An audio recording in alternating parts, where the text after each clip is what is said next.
Hello students, आप chapter 11 पढ़ रहे हैं। इसमें एक्सरसाइज आपको बताया जा रहा है। क्वेश्चन नंबर 25 तक जो है कंप्लीट कर दिया गया था। आज ये स्टार्ट करते हैं क्वेश्चन नंबर 26 है आपका। प्रोपेन 1 आल से 1 प्रोपाक्सी प्रोपेन को किस प्रकार बनाया जाता है, इस अभिक्रिया की क्रियाविधि लिखिए। तो आपको प्रोपेन 1 आल से बनाना है 1 प्रोपाक्सी प्रोपेन को और उसकी क्रियाविधि भी लिखना है। तो आइए देखें ध्यान से क्वेश्चन नंबर 26। देखें, विलियमसन संश्लेषण द्वारा ये आपको तैयार करेंगे। पहले देखें ध्यान से, ये आपका प्रोपेन 1 आल है। प्रोपेन 1 आल की क्रिया PBr3 से कराएंगे, ठीक है, फास्फोरस ट्राइब्रोमाइड से, जिससे आपका बनेगा 1 ब्रोमो प्रोपेन। ठीक है, तो सबसे पहले क्या करेंगे, प्रोपेन 1 आल का रिएक्शन PBr3 से कराएंगे, बनेगा 1 ब्रोमो प्रोपेन। उसके बाद प्रोपेन 1 आल की क्रिया जो है सोडियम से कराएंगे, जिससे बनेगा सोडियम प्रोपाक्साइड। ठीक है, तो इस तरह से प्रोपेन 1 आल की क्रिया दो चीज़ों से करानी है। एक अभिक्रिया आप PBr3 से कराएंगे, जिससे 1 ब्रोमो प्रोपेन बनेगा, और दूसरी अभिक्रिया सोडियम से कराएंगे प्रोपेन 1 आल का, जिससे सोडियम प्रोपाक्साइड बनेगा। ठीक है, अब इनकी आपस में रिएक्शन कराना है। सोडियम प्रोपाक्साइड का रिएक्शन किससे कराना है, 1 ब्रोमो प्रोपेन से। ध्यान दें, यह आपका सोडियम प्रोपाक्साइड है, CH3CH2 ने सोडियम प्रोपाक्साइड है, और यह है आपका 1 ब्रोमो प्रोपेन। ठीक है, इनकी आपस में क्रिया कराएंगे शुष्क ईथर के साथ। इसको गर्म करेंगे, शुष्क ईथर के साथ गर्म करेंगे, जिससे आपका बनेगा 1 प्रोपाक्सी प्रोपेन। ठीक है, तो 1 प्रोपाक्सी प्रोपेन बनेगा। इसमें जो है Na+ और Br, ठीक है, Na-Br अलग हो जाएगा, और ये आपका CH2CH3 है, यह आ के ऑक्सीजन से जुड़ जाएगा, जिससे आपका 1 प्रोपाक्सी प्रोपेन प्राप्त हो जाएगा। तो आप देख रहे हैं कि इसमें विलियमसन संश्लेषण द्वारा 1 प्रोपाक्सी प्रोपेन 1 आल से बनाएंगे। तो सबसे पहले आपको 1 ब्रोमो प्रोपेन और सोडियम प्रोपाक्साइड बनाना होता है। उसके बाद इनका आपस में रिएक्शन कराते हैं, शुष्क ईथर की उपस्थिति में गर्म करते हैं, जिससे 1 प्रोपाक्सी प्रोपेन प्राप्त होता है। ठीक है, देखें रिएक्शन कैसे होता है, समझें। 413 केल्विन पर 1 प्रोपेनाल का सांद्र H2SO4 के साथ निर्जलीकरण द्वारा, ठीक है, 413 केल्विन पर 1 प्रोपेनाल का सांद्र H2SO4 के साथ निर्जलीकरण द्वारा, यह आपका 1 प्रोपेनाल है। ठीक है, इसका जो है सांद्र H2SO4 की उपस्थिति में अभिक्रिया कराएंगे, जिससे इसका H+ आयन जो है आके इससे जुड़ जाएगा। H+ आयन अम्लीय माध्यम में रिएक्शन हो रहा है, आके जुड़ जाएगा ऑक्सीजन से। ठीक है, जिससे ऑक्सीजन का लोन पेयर हाइड्रोजन के पास चला जाएगा, बंध बन जाएगा, और ऑक्सीजन पे प्लस आ जाएगा। तो प्रोटानीकृत 1 प्रोपेनाल बनेगा, प्रोटानीकृत 1 प्रोपेनाल बन जाएगा। उसके बाद यह जो आपका कैसे हुआ रिएक्शन, देखे ध्यान से, यह आपका प्रोपेन 1 आल था, इसके ऑक्सीजन के पास लोन पेयर ऑफ इलेक्ट्रॉन है, और यह आपका प्रोटानीकृत 1 प्रोपेनाल है जो यह बना है। ठीक है, प्रोटानीकृत 1 प्रोपेनाल 413 केल्विन पर यह जो H2O है आपका, यह अलग हो जाएगा। ठीक है, H2O अलग हो जाएगा, इस कार्बन पे प्लस आवेश आ जाएगा। ठीक है, इस कार्बन पे प्लस आएगा, और वह जो है आके ऑक्सीजन से जुड़ जाएगा, और यह हाइड्रोजन H+ के रूप में अलग हो जाएगा। ठीक, तो यह आपका अगला रिएक्शन होगा।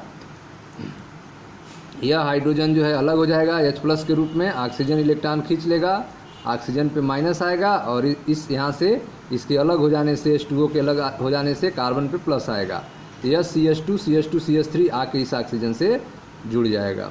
ठीक है, तो आप देख रहे हैं यहाँ पे आके जुड़ चुके हैं CH2CH3। ठीक है, और ऑक्सीजन पे प्लस है, और यह हाइड्रोजन है। ठीक है, यह हाइड्रोजन जो है अलग हो जाएगा। ठीक है, हाइड्रोजन जब अलग हो जाएगा H+ के रूप में, इलेक्ट्रॉन ऑक्सीजन को मिल जाएगा, और यह प्लस समाप्त हो जाएगा, और आपका कंपाउंड बन जाएगा 1 प्रोपाक्सी प्रोपेन। ठीक है, तो इस तरह से आपका 1 प्रोपाक्सी प्रोपेन तैयार होगा। तो आप देख रहे हैं कि प्रोपेन 1 आल का रिएक्शन किससे कराएंगे, प्रोटानीकृत 1 प्रोपेनाल से। उसके बाद 413 केल्विन पर इसका निर्जलन हो जाएगा, H2O अलग हो जाएगा। ठीक है, और CH2CH3 आके इससे जुड़ जाएगा। उसके बाद हाइड्रोजन जो है यहाँ से H+ के रूप में अलग होगा, और इलेक्ट्रॉन ऑक्सीजन को मिल जाएगा, प्लस समाप्त हो जाएगा, और आपका कंपाउंड 1 प्रोपाक्सी प्रोपेन तैयार हो जाएगा। नेक्स्ट देखते हैं क्वेश्चन नंबर 27। यह आपका द्वितीयक अथवा तृतीयक एल्कोहलों के अम्लीय निर्जलन द्वारा ईथरों को बनाने की विधि उपयुक्त नहीं है। ठीक है, द्वितीयक और तृतीयक एल्कोहल से अम्लीय निर्जलन द्वारा जो ईथर बनाने का टेक्निक है वह उपयुक्त नहीं है। कारण बताइए क्यों ऐसा होता है कि द्वितीयक और तृतीयक एल्कोहल द्वारा ईथर अम्लीय निर्जलन से नहीं बना सकते हैं, इसका रीजन बताइए। तो देखें ध्यान से क्वेश्चन नंबर 27, समझें। SN2 क्रियाविधि द्वारा, ठीक है, SN2 क्रियाविधि द्वारा प्राथमिक एल्कोहल के अम्लीय निर्जलीकरण के परिणाम स्वरूप ईथर बनते हैं। ठीक है, तो अगर प्राथमिक एल्कोहल है तो उसका अम्लीय निर्जलीकरण किया जाएगा तो SN2 क्रियाविधि द्वारा आपको ईथर प्राप्त हो जाएगा। लेकिन अगर द्वितीयक और तृतीयक एल्कोहल का उपयोग करेंगे तो इससे आपको ईथर नहीं प्राप्त होगा। क्यों? क्योंकि उसमें त्रिविम बाधा, ठीक है, त्रिविम बाधा उत्पन्न हो जाएगी जिससे एल्कीन बन जाएगा, आपका ईथर नहीं बनेगा। ठीक है, जैसे यह देखें आप, द्वितीयक एल्कोहल है, यह आपका प्रोपेन टू आल, यह द्वितीयक एल्कोहल है। सांद्र H2SO4 की उपस्थिति में 413 केल्विन पर इसका निर्जलीकरण किया जा रहा है, अम्लीय निर्जलीकरण, जिससे प्रोपीन बन रहा है मुख्य उत्पाद के रूप में और डाई आइसोप्रोपिल ईथर बन रहा है अल्प उत्पाद के रूप में। तो यहाँ पर डाई आइसोप्रोपिल ईथर जो है बहुत कम मात्रा में बन रहा है, जबकि यहाँ आप देख रहे हैं प्रोपीन जो है वह मुख्य उत्पाद के रूप में बन रहा है। ठीक है, ठीक इसी तरह से अगर आप तृतीयक एल्कोहल लेते हैं, जैसे यहाँ पे एक तृतीयक एल्कोहल है, तृतीयक ब्यूटिल एल्कोहल, इसका भी आप अम्लीय निर्जलीकरण कर रहे हैं सांद्र H2SO4 413 केल्विन पे, तो आपको एल्कीन मिल रहा है मेथिल पेंटीन। ठीक है, मेथिल पेंटीन आपको मिल रहा है, ठीक है, और जल अलग हो जा रहा है।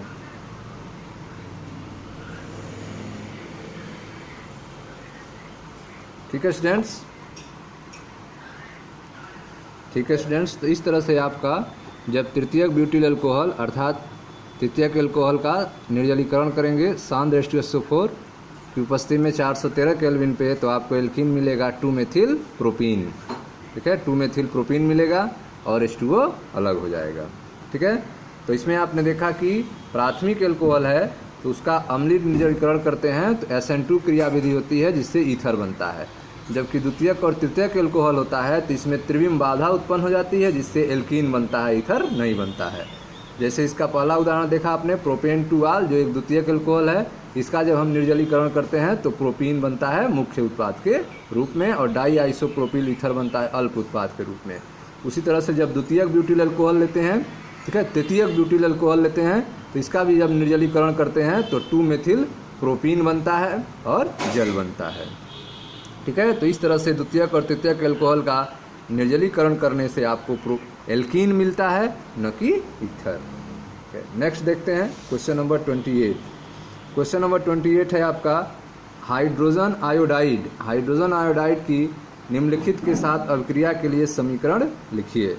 तो आप देख रहे हैं कि HI का रिएक्शन कराना है किससे, 1 प्रोपाक्सी प्रोपेन से, मेथाक्सी बेंजीन से और बेंजील एथिल ईथर से। तो ध्यान से देखें क्वेश्चन नंबर 28,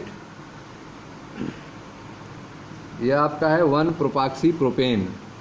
ठीक है, 1 प्रोपाक्सी प्रोपेन, इसकी अभिक्रिया हाइड्रोजन आयोडाइड से कराना है HI से। 373 केल्विन पर यह रिएक्शन होगा जिससे आपका बनेगा प्रोपेन 1 आल और आयोडो प्रोपेन। ठीक है, तो जब प्रोपाक्सी प्रोपेन की अभिक्रिया हाइड्रोजन आयोडाइड से कराते हैं तो प्रोपेन 1 आल और आयोडो प्रोपेन बनता है। ठीक है, दूसरा देखें मेथाक्सी बेंजीन। यह मेथाक्सी बेंजीन है आपका, इसका क्रिया हाइड्रोजन आयोडाइड से जब कराते हैं तो फिनाल बनता है और आयोडो मेथेन बनता है। ठीक, मेथाक्सी बेंजीन की क्रिया हाइड्रोजन आयोडाइड से कराने पर फिनाल और आयोडो मेथेन बनता है। आगे देखिए ध्यान से, तीसरा रिएक्शन यह आपका बेंजील एथिल ईथर है। बेंजील ईथर एथिल ईथर है, इसकी क्रिया हाइड्रोजन आयोडाइड से कराते हैं तो आपको बेंजील आयोडाइड मिलता है और एथेनॉल मिलता है। ठीक है, तो यह 3 रिएक्शन आपसे पूछे गए थे कि 1 प्रोपाक्सी प्रोपेन की जब अभिक्रिया हाइड्रोजन आयोडाइड से कराते हैं, ठीक है, 1 प्रोपाक्सी प्रोपेन की अभिक्रिया हाइड्रोजन आयोडाइड से कराते हैं 372 केल्विन पे, तो बनता है आपका प्रोपेन 1 आल और आयोडो प्रोपेन। ठीक है। मेथाक्सी बेंजीन की क्रिया जब हाइड्रोजन आयोडाइड से कराते हैं तो फिनाल और आयोडोमेथेन बनता है। बेंजील एथिल ईथर की क्रिया जब हाइड्रोजन आयोडाइड से कराते हैं तो बेंजील आयोडाइड और एथेनॉल बनता है। ठीक है, तो यह क्वेश्चन नंबर 28 था। अब देखते हैं next question number 29। Question number 29 है आपका, एरिल एल्किल ईथरों में निम्न तथ्यों की व्याख्या कीजिए। ठीक है, तो आपका एरिल एल्किल ईथर में आपको बताना है, नंबर 1, एल्काक्सी समूह बेंजीन वलय को इलेक्ट्रॉन रागी प्रतिस्थापन के प्रति सक्रिय करता है। जो एल्काक्सी समूह है अर्थात OR समूह, वह बेंजीन वलय को इलेक्ट्रॉन रागी प्रतिस्थापन के प्रति सक्रिय करता है तथा यह प्रवेश करने वाले प्रतिस्थापियों को बेंजीन वलय की आर्थो और पैरा स्थितियों की ओर निर्दिष्ट करता है। ठीक है, इसका आपको व्याख्या करना है। तो देखें स्टूडेंट्स ध्यान से, क्वेश्चन नंबर 29, एरिल एल्किल ईथरों में एल्काक्सिक समूह OR समूह का +R प्रभाव बेंजीन वलय में इलेक्ट्रॉन घनत्व को बढ़ा देता है। ठीक है, तो आप देख रहे हैं कि एरिल एल्किल ईथर में जो एल्काक्सी समूह होता है, OR समूह होता है, वह बेंजीन वलय में +I, ठीक है, +I प्रभाव के कारण, +R प्रभाव के कारण इलेक्ट्रॉन डेंसिटी को रिंग में क्या करता है, बढ़ा देता है तथा बेंजीन वलय को इलेक्ट्रॉन रागी प्रतिस्थापन अभिक्रिया के प्रति सक्रिय करता है। ध्यान से देखें, यह आपका एरिल एल्किल ईथर है। ठीक है, और इससे एल्काक्सी समूह जुड़ा हुआ है। ठीक है, OR समूह जुड़ा हुआ है। यह आप देख रहे हैं रिंग पर इलेक्ट्रॉन की घनत्व को बढ़ा देगा। ऑक्सीजन जो है अपना 2 इलेक्ट्रॉन इसमें देगा, जिससे यहाँ पर 2 बंध बन जाएंगे और यह इलेक्ट्रॉन जो है यहाँ पे शिफ्ट हो जाएगा। आर्थो पोजीशन पे इलेक्ट्रॉन का घनत्व बढ़ जाएगा। ठीक है, फिर जो है बगल का जो है आप बंध देख रहे हैं, यह आगे शिफ्ट होगा यहाँ पर, अब यह इलेक्ट्रॉन का घनत्व यहाँ पर बढ़ जाएगा। ठीक है, फिर जो है पैरा पोजीशन पे इलेक्ट्रॉन का घनत्व बढ़ जाएगा। फिर आगे देख रहे हैं यहाँ से बंध यहाँ पे शिफ्ट होगा, जिससे इलेक्ट्रॉन का घनत्व फिर आर्थो पोजीशन पे बढ़ जाएगा। तो इस तरह से आप देख रहे हैं कि इलेक्ट्रॉन के मूवमेंट के कारण रिंग में इलेक्ट्रॉन का घनत्व जो है आर्थो पोजीशन पे बढ़ रहा है और पैरा पोजीशन पे इलेक्ट्रॉन का घनत्व बढ़ रहा है। ठीक है, आर्थो पोजीशन से इलेक्ट्रॉन जो है फिर आगे जाएगा और यहाँ पे 2 बंध बन जाएगा। और फिर लास्ट में आप देख रहे हैं कि यह इलेक्ट्रॉन जो ऑक्सीजन दिया था फिर वापस उसके पास पहुँच जाएगा, ऑक्सीजन का प्लस समाप्त हो जाएगा। तो इस तरह से यहाँ अनुनाद की घटना हो जा रही है। एल्काक्सी समूह के कारण, OR के कारण यहाँ पर अनुनाद की घटना हो रही है, जिससे स्टेबिलिटी बढ़ जा रही है और रिंग जो है बेंजीन वलय जो है इलेक्ट्रॉन रागी प्रतिस्थापन अभिक्रिया को सक्रिय करता है। ठीक है, क्योंकि एल्काक्सी समूह जो होता है वह +R प्रभाव के कारण बेंजीन वलय में इलेक्ट्रॉन के घनत्व को बढ़ा देता है। ठीक है, यह इलेक्ट्रॉन का घनत्व किस पोजीशन पे बढ़ता है, आर्थो पोजीशन पे और पैरा पोजीशन पे। आर्थो तथा पैरा स्थितियों पर इलेक्ट्रॉन का घनत्व अधिक है, अतः इलेक्ट्रॉन से नहीं प्रतिस्थापन अभिक्रियाओं में मुख्यतः आर्थो तथा पैरा उत्पाद बनते हैं। ठीक है, तो जब भी इलेक्ट्रॉन से नहीं अभिक्रिया होगी तो आपको आर्थो और पैरा उत्पाद बनेंगे। जैसे देखें यहाँ पर, यह एनिसोल है, आपका एनिसोल है, इसका ब्रोमिनन Br2 से अभिक्रिया कराया जा रहा है CH3COOH की उपस्थिति में। तो यह ब्रोमीन जो है आर्थो और पैरा पोजीशन पे जाके जुड़ेगा। तो आप देख रहे हैं आर्थो पोजीशन में ब्रोमीन जुड़ा है और पैरा पोजीशन पे जुड़ा है। इस तरह से आपका कंपाउंड आर्थो ब्रोमो एनिसोल और पैरा ब्रोमो एनिसोल बनेगा। पैरा ब्रोमो एनिसोल मुख्य उत्पाद होगा, जबकि आर्थो ब्रोमो एनिसोल जो है वह अल्प उत्पाद होगा। ठीक है स्टूडेंट्स, तो इस तरह से आपने देखा कि एल्काक्सी समूह जो है वह एरिल एल्किल ईथर में एल्काक्सी समूह +R प्रभाव के कारण बेंजीन वलय में इलेक्ट्रॉन का घनत्व बढ़ा देता है और बेंजीन वलय को इलेक्ट्रॉन रागी प्रतिस्थापन अभिक्रियाओं के प्रति सक्रिय कर देता है, जिससे आर्थो और पैरा स्थिति पर इलेक्ट्रॉन का घनत्व अधिक हो जाता है। अतः जब भी इलेक्ट्रॉन से नई प्रतिस्थापन अभिक्रिया होती है तो जो भी जुड़ना रहता है वो किस पोजीशन पे जुड़ते हैं, आर्थो और पैरा पोजीशन पे जुड़ते हैं। नेक्स्ट देखते हैं क्वेश्चन नंबर 30। तो क्वेश्चन नंबर 30 है आपका मेथाक्सी मेथेन। मेथाक्सी मेथेन की हाइड्रोजन आयोडाइड के साथ अभिक्रिया की क्रियाविधि लिखिए। तो मेथाक्सी मेथेन की अभिक्रिया हाइड्रोजन आयोडाइड से हो रही है, इसकी क्रियाविधि आपको लिखना है। तो ध्यान से समझें, जब हाइड्रोजन आयोडाइड तथा मेथाक्सी मेथेन सम मोलर मात्राओं में लेते हैं, दोनों का मोल क्या हो, समान हो, तो जब हाइड्रोजन आयोडाइड तथा मेथाक्सी मेथेन की सम मोलर मात्राओं में लेते हैं तो मेथिल अल्कोहल तथा आयोडोमेथेन का मिश्रण बनता है। तो जब मेथॉक्सीमेथेन और हाइड्रोजन आयोडाइड को समान मात्रा में, सम मोलर मात्रा में आप यूज करेंगे तो आपका प्रोडक्ट होगा मेथिल अल्कोहल और आयोडोमेथेन का मिश्रण बनेगा। देखें कैसे बनेगा, स्टेप फर्स्ट देखें, पद फर्स्ट। यह आपका मेथॉक्सीमेथेन है, CH3OCH3 मेथॉक्सीमेथेन, और यह हाइड्रोजन आयोडाइड है। ठीक है, तो आयोडीन की ज़्यादा इलेक्ट्रोनेगेटिव होती है तो यह बंध के इलेक्ट्रॉन को खींच लेगा, जिससे हाइड्रोजन प्लस आ जाएगा। यहाँ ऑक्सीजन पर इलेक्ट्रॉन का घनत्व अधिक है तो यह हाइड्रोजन H+ जो है आकर यहाँ पर जुड़ जाएगा। यह क्रिया बहुत फास्ट होगी। ठीक है, और यह प्रोटानीकरण कहेंगे इसको, बहुत तीव्र होती है, जिससे H जो है H+ के रूप में आके ऑक्सीजन से जुड़ जाता है और I जो है I- के रूप में अलग हो जाता है और ऑक्सीजन पे H+ के जुड़ने के कारण प्लस आ जाता है, क्योंकि बंध जो है ऑक्सीजन अपना दोनों इलेक्ट्रॉन खर्च करके बनाता है, इसलिए ऑक्सीजन पे प्लस आता है।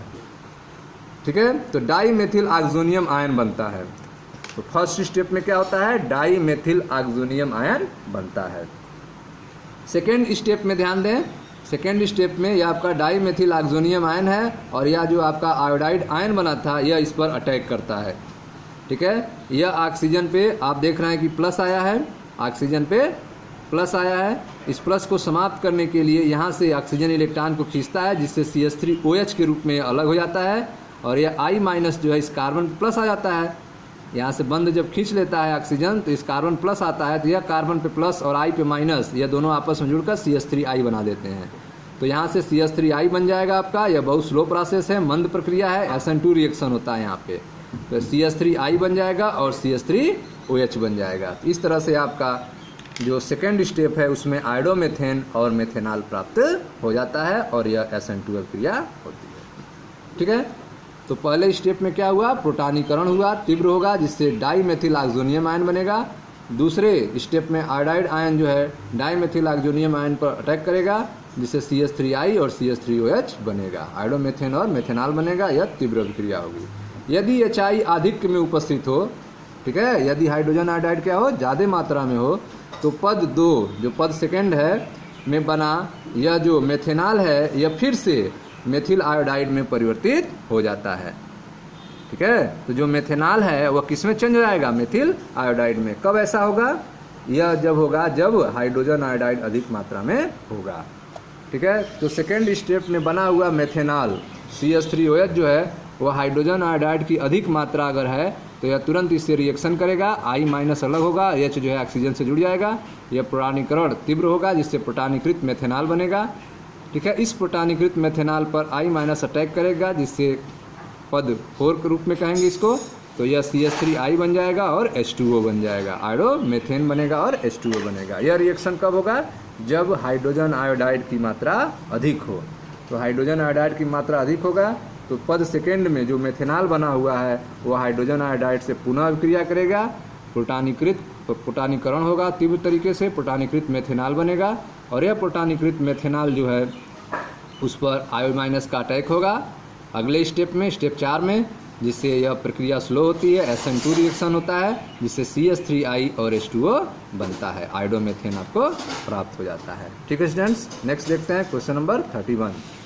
क्वेश्चन नंबर 31 है आपका, निम्नलिखित अभिक्रियाओं के लिए समीकरण लिखिए।